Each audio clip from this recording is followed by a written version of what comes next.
Commissioner Moreno, really appreciate you meeting with us today. And you're running for at-large re-election to the at-large seat, and you're the chairman of the Board of County Commissioners, correct? That's correct. Wanted to ask you, why are you running for re-election? That's a great question. I have taken some time and reconsidered, where I'm at in my life, and I'm still young enough, and I still feel passion and energy. I feel now in my time as a county commissioner and learning what I've learned to this point, and the experiences I've had, and the changes that are happening throughout this county, that I can continue to, with the experience and my leadership and vision, and continue to have an impact on decisions that I will have in representing the people of this county to make it even a better county than it continues to be each and every day here. Awesome. Well, thank you for that. I wanted to, we go right from a soft one to some controversy. Sure. So let's start with that. One of the more controversial aspects of a county commissioner's job involves making land use decisions. You've done a fair amount of that, obviously. What guides you in those decisions? What guides me is listening to all sides. It's what I've learned as a commissioner and sitting in those land use cases. That's just a part of serving as a county commissioner. We have roughly 150, 200 cases a year. Most of them are really very minimal. Doesn't take a whole lot of time, and we're done on our Wednesday land use hearings by noon. But there are a couple that end up being very controversial, and what you have to do is make sure that you're listening to the experts that are presenting there. You have staff, as an example, from the planning department, the public works, the health department, and the applicants, and obviously those that may be impacted and affected from the surrounding areas, depending on what the land use case may be presented in front of you there. So it's just being a good listener is what I believe is most important. Definitely. Unlike something in the city, there are very few rezoning requests in the county, with companies instead opting for the use by special review process. How do you feel about the process, and is there anything you'd like to see changed? I know the county is getting ready to embark on a comprehensive plan review, though. Right, and you just jumped ahead of where I was going to answer. The question is that's exactly where we're at. My understanding is that they've not had this opportunity to go and take a look at the zones and what we should be reevaluating, whether they're industrial or ag, and breaking them down and making sure that they're appropriately zoned correctly in our county code. And would you like to see more predictability or things like that? Are you happy with the USR process as it works now?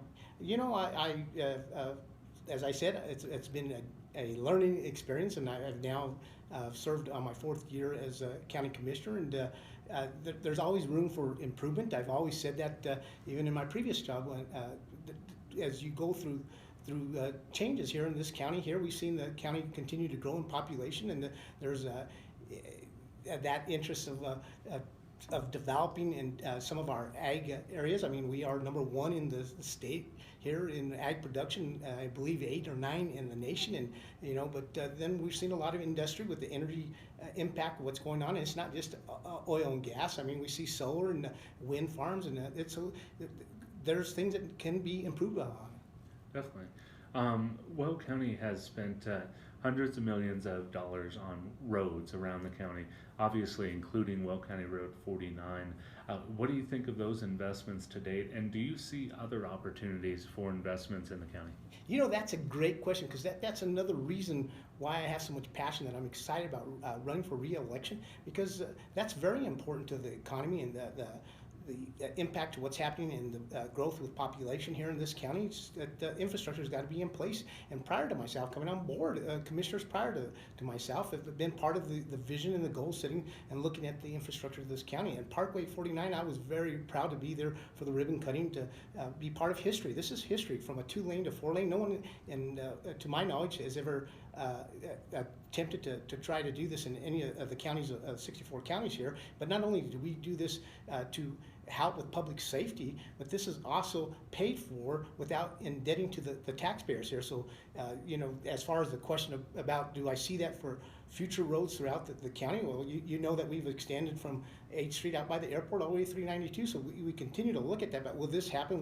We'll continue to grow from two lanes to 4 lanes throughout the county. That's why we have the Public Works Department and engineers and people just are continuing to evaluate, and they'll present to the Board of County Commissioners, and we'll take a look at that. Whether I'm here to see another huge historical project like that, I'm not sure that that'll happen. I know currently right now we don't have anything in the hopper to say that we are going to invest in taxpayer money other than to pave maybe a couple of the gravel roads that we have out there in the county right now. And yeah, just to be clear, and I'll ask a follow-up just to clarify, I wasn't saying any that you do 4 lanes, but I know there's some work going on with regards to the Freedom Parkway and maybe O Street in the future. Maybe do you want to talk a little about the planning process for those, and whether those could see an investment, not necessarily an expansion? I think that's a great question. I think that's in collaboration. That's working in partnerships with municipalities, and obviously that would involve the city of Greeley.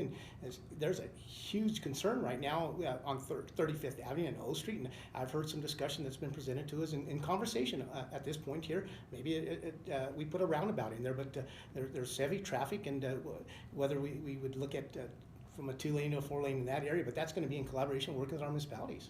Definitely. And speaking of that, fairly or unfairly, Weld County has been criticized as not working well with others. What's your view of that? And are there specific things you think can be done differently?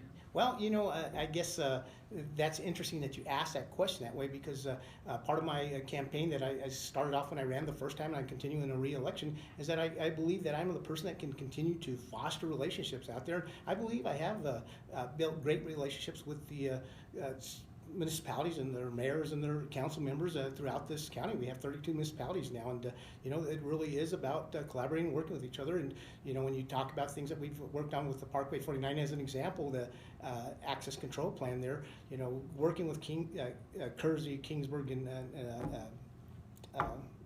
Hudson as one example, but it's just working in collaboration and partnering as we move this county forward, because we're all working for the benefit of the taxpayers of this county. Definitely. Another tense subject is Weld County Commissioner infighting has been a part of this board of Weld County Commissioners for at least 3 years. What's the root cause, and what can be done, if anything needs to be done, to make that better?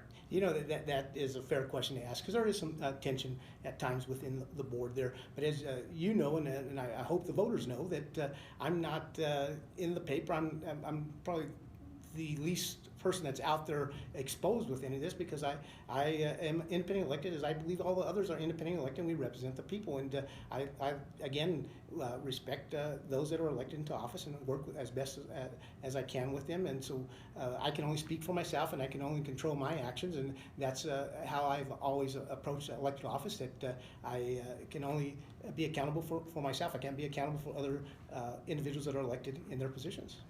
Do you have any authority, or do you feel any responsibility as the chairman to be able to do something to set the tone, maybe, for other commissioners? I think that's a fair question also, and I think in my behavior is an example of how I treat others. I believe I've always been very respectful, and I've been quoted many times saying, you're really a nice man, you're a gentleman, Steve. And so I have always felt that way with everybody. I'm not, I can be very emotional if things get a little heated, that to control a meeting, if that's where you're going sometimes. But I'm respectful to people as long as they're respectful to me. That I think things need to be handled in a very professional manner. Weld County, will shift gears a little bit to lobbying. Weld County, like many government entities, does use tax dollars to pay for lobbyists to lobby our legislators. Do you agree with the practice? And if so, what should guide commissioners' decisions, or what guides your decisions when it comes to deciding what to support, what to oppose?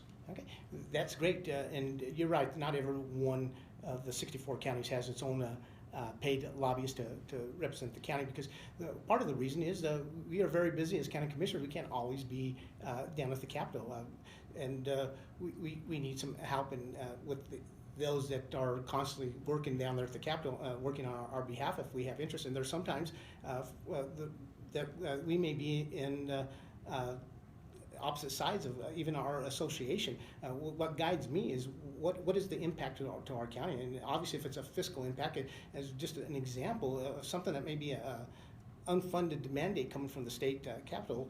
Obviously, I'm going to be making my phone calls. I have great relationships with our senators and our representatives, and I will make a phone call, send an email, or whatever it may take. But we are very busy as county commissioners. Definitely. Want to talk about education now. First launched in the fall of 2015, the Weld County Bright Futures Scholarship Program was built as a way to give every Weld County high school graduate, GED recipient, or honorably discharged military veteran a chance at a college education. But in the past 3 years, the program hasn't been able to keep pace with costs, and the county has had to infuse more cash into the program as donations lag. Is it time to fully dedicate county money to this program instead of continuing to hope donations will fully fund it, or do you see another potential solution in the future? Again, great question, and another reason why I have the passion and energy and why I want to run again as county commissioner, because as one of the board members moving that forward here, I was very optimistic, and for obvious reasons, where we were coming out of a very strong economy, and what we had envisioned is that there would be a huge investment into this program here, and it truly is an investment into the future of this county, whether this is something that the county needs to maintain, continually contributing into this. It's not just about helping those to educate themselves, but it's a workforce development program is what it is, to put in place a workforce so as county continues to grow and as businesses continue to come here, that we have a workforce available for them. And that's what we hear from the economic side of it there. I sit on the upstate board, and that's what we have constantly heard, that businesses that want to locate, they want to know what kind of workforce do they have available for the positions that may be open. Definitely. Do you think the county should dedicate have a dedicated fund for it, use general fund dollars or some other type of fund, because the solution that's been come up with next year is sort of a one-time thing, if I'm not misunderstanding. Right, and that's fair. I think we have to reevaluate every year. Obviously, we needed to do this as we've moved it from within the county over to upstate with the marketing, and so it's taken a new direction.